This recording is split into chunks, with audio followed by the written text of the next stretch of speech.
With all these new gadgets, everyone is a photographer now. People take photos everywhere. In the elevator, in the toilets, pics of their food. It used to be better.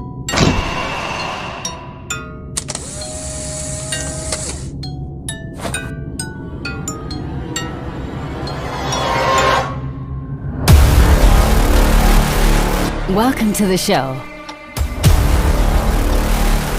Halo semuanya, kembali lagi bersama saya Sen dengan siapa di mana rumahnya, gimana kabarnya? Alhamdulillah. Kita memasuki seri terakhir dari serial Gamecast Animatronic, di mana episode ini merupakan intisari dari keseluruhan video yang saya buat.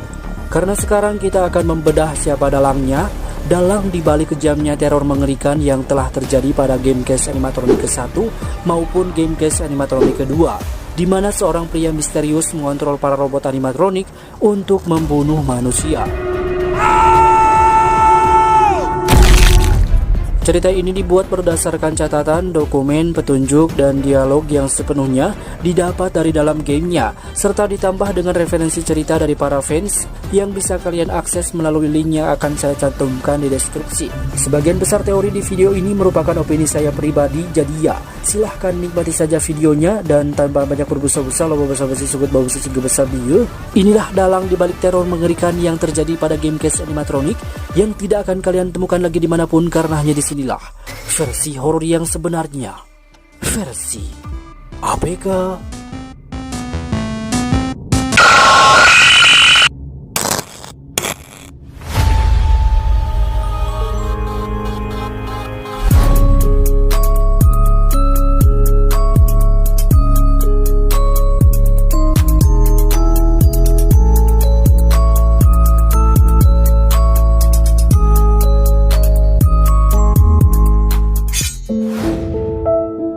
Kisah akan dimulai sejak tahun 1977, berlatar tempat di sebuah kota Aurora yang berada di negara Colorado.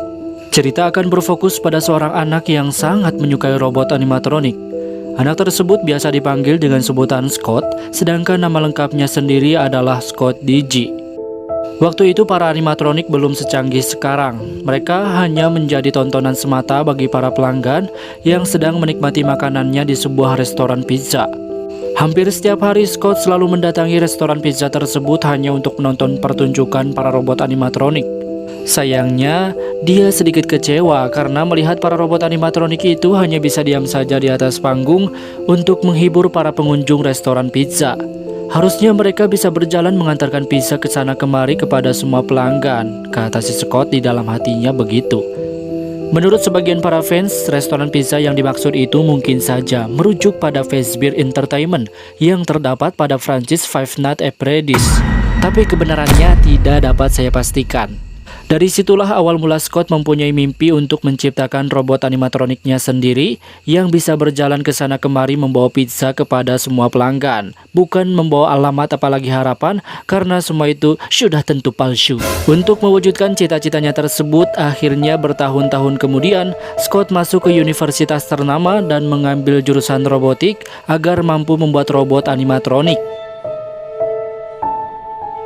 Pada suatu momen, tepatnya pada saat memasuki perayaan hari Halloween, diadakanlah suatu perlombaan antar universitas di daerahnya, yaitu lomba membuat rancangan kostum paling mengerikan untuk merayakan hari Halloween tersebut. Ketika semua orang sudah menyiapkan rancangan kostumnya masing-masing pada sebuah kertas, Scott adalah satu-satunya orang yang ditertawakan oleh semua teman sekelasnya karena kostum yang telah dia gambar tersebut berbeda dengan rancangan yang digambar oleh kebanyakan orang.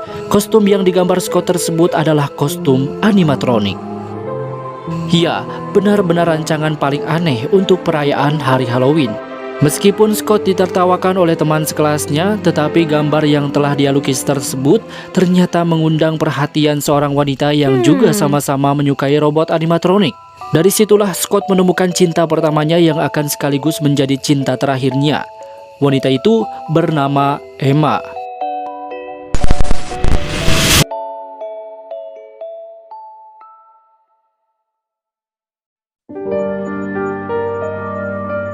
Ya, karena mereka berdua sudah terjerumus ke dalam ikatan cinta, maka waktu pun berlalu begitu cepat sehingga mereka berdua pun lulus dari universitasnya, dan Scott kini telah menggapai cita-citanya juga, menjadi seorang engineer yang mampu membuat robot animatronik. Kisah asmara antara mereka berdua pun berlanjut ke jenjang yang lebih serius. Singkatnya, mereka berdua menikah dan dikaruniai seorang anak yang masih dalam kandungan.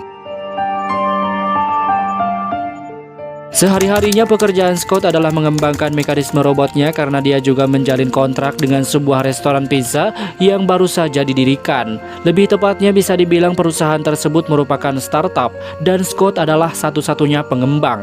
Di waktu bersamaan, Scott juga merancang sebuah robot spesial yang akan menjadi teman anaknya suatu saat nanti ketika dia sudah lahir. Namun, semua mimpi yang telah direncanakan tersebut dengan sepenuh hatinya lenyap dalam waktu semalam. Di mana di suatu malam yang gelap, seorang pria tak dikenal memasuki rumahnya Scott dengan motif yang tidak diketahui. Scott berusaha sekuat-kuatnya baku hantam melawan si pria misterius itu untuk melindungi istri dan anaknya.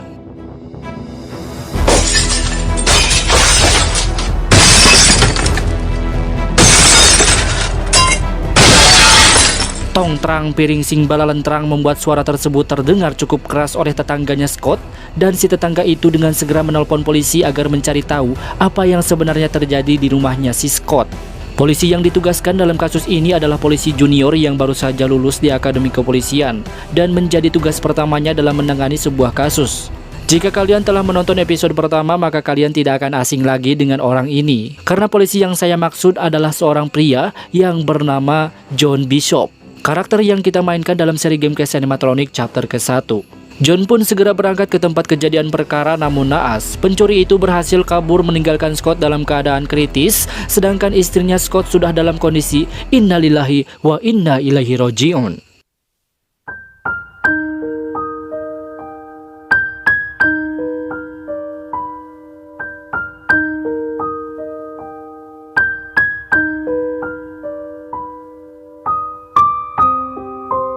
Akibat luka parah yang dideritanya, Scott harus menjalani perawatan medis dalam kondisi koma selama 2 bulan. Ketika keadaan Scott sudah mulai membaik, John berkali-kali mencoba mendatangi rumah sakit hanya untuk menanyakan detail tentang siapa pelakunya, bagaimana wajahnya, warna kulitnya, tinggi badannya, dan lain-lain kepada Scott.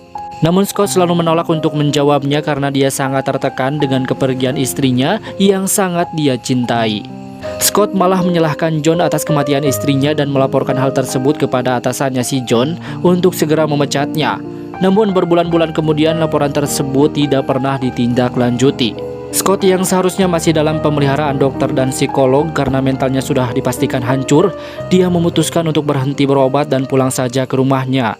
Tapi secara diam-diam, dia membuat rancangan kostum animatronik pada sebuah tempat ruang bawah tanah, tempat yang terdapat pada seri Gamecast Animatronic kedua.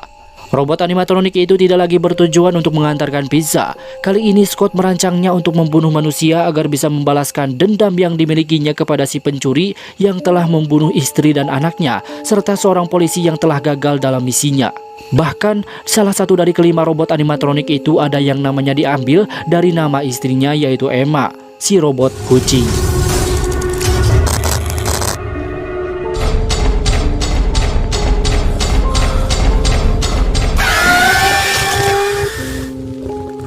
Setelah rencana itu dibuat, Scott mulai menjalankan aksinya dan masuklah kita ke Gamecast Animatronic chapter kedua.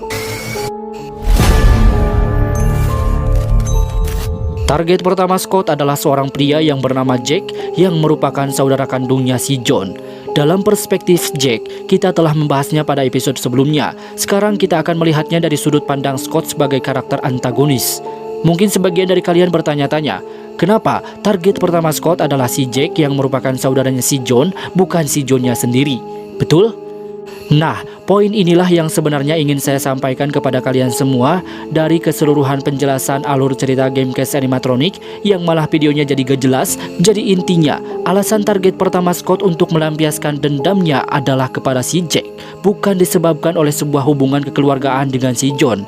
Kan bisa jadi Scott ingin membunuh kerabat dekatnya si John terlebih dahulu agar dia merasakan apa yang sedang dirinya rasakan. Namun itu bukanlah jawaban yang tepat, bro. karena sebenarnya si Jack sendirilah yang mengakibatkan dirinya harus menghadapi teror pembunuhan berencana dari si Scott. Terus, di mana kesalahannya si Jack? Nah, kalau kalian nonton video sebelumnya, kalian harusnya masih ingat bahwa si Jack ini sangatlah mata duitan. Dan seharusnya kalian masih ingat kalau si Jack ini bisa menggunakan sebuah lockpick.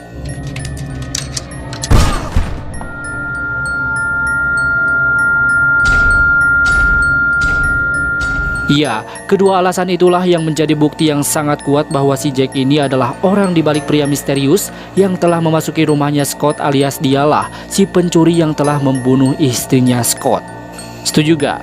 Ya harus, karena siapa lagi yang layak jadi tersangkanya? Maka dengan adanya Gamecast animatronik kedua ini, kita bisa melihat bagaimana teror ini berjalan dengan sangat terencana, yang sekali lagi detailnya bisa kalian lihat pada video sebelumnya. Meskipun ceritanya belum tuntas karena gamenya pun masih belum tamat, oke? Singkatnya, setelah Scott bermain-main dengan si Jack, entah itu mati atau tidak, karena di episode ketiga masih Jack T masih hidup. Setelah itu 2 tahun kemudian Scott mendatangi target keduanya di sebuah kantor kepolisian, yaitu John Bishop. Bagaimana cara Scott meneror si John? Itu bisa kalian tonton juga pada episode pertama dalam serial pembahasan lengkap mengenai Gamecast animatronik ini. Tamat, cerita pun selesai dengan penutupan yang sangat menyetankan.